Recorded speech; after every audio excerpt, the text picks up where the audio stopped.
Hey there, smartphone fans. It's been quite busy this week with a lot of new phones coming in, and I have a lot of them here in for review. And this is by far the most beautiful one, and it's really affordable. Say hello to the UMIDIGI Z2, the Gradient Beauty.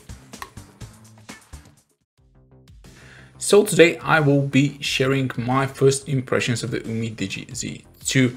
UMIDIGI has been around for quite a while, and recently they have done few really decent phones on the market, and this one looks like to be right on the money.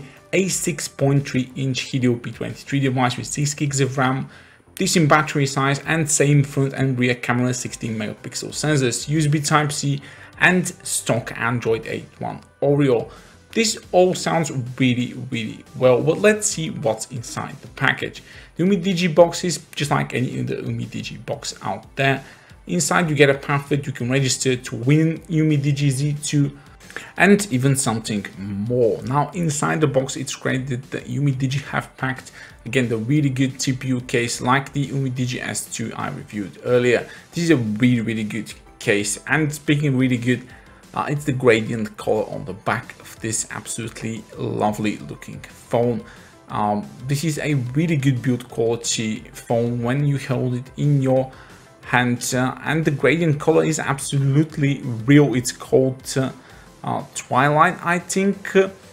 It's like a mix between purple, violet, blue and green depending on the light you shine at it, and it's absolutely strikingly beautiful.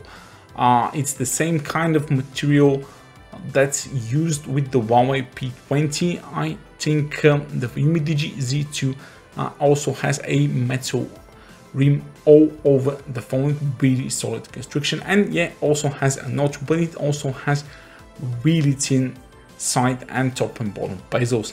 The whole phone is just 167 grams. That is very light, guys.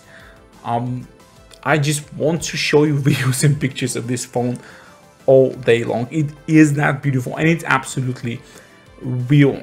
I don't know how UMIDIGI managed to pull off these specs and these amazing looks and such a huge display with great resolution and this pretty low price they're selling it here. The phone also comes with Helio's Pump Express fast charging, but it doesn't have a headphone jack, and UMIDIGI have supplied a Type-C converter to the 3.5mm headphone jack, and you also get a USB Type-C red cable like with other UMIDIGI devices. Most of you might be scared or shocked from the 6.3-inch display, but trust me, it's much more than you think. It's like 5.7. The phone is around 8.5mm inches thickest at its thickest point, and around 6.5 at its thinnest one, because it's a curved back. Is another really good feature because it feels awesome when you use it, making for a good single-hand experience.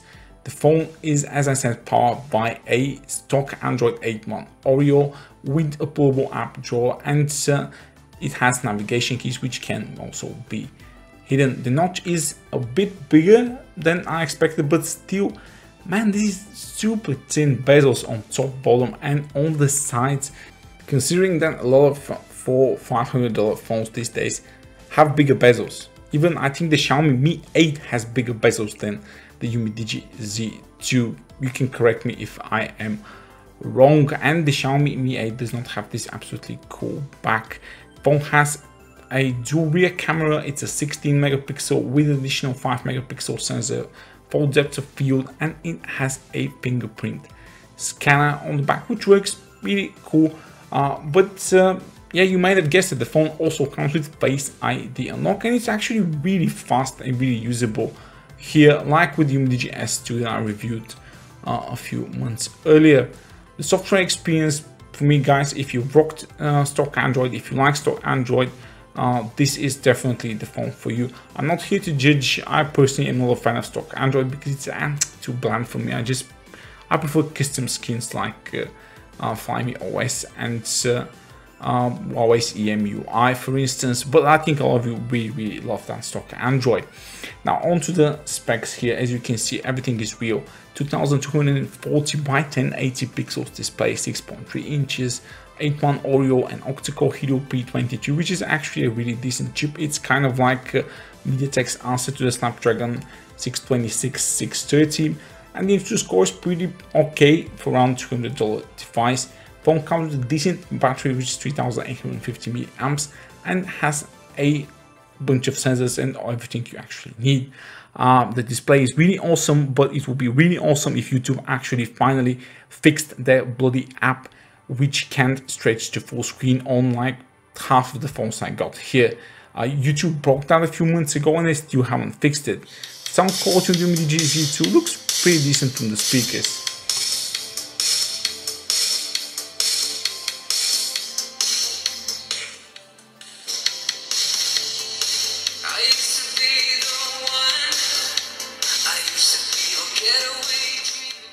And last but not least, here are a few shots from UMIDIGI Z2's cameras.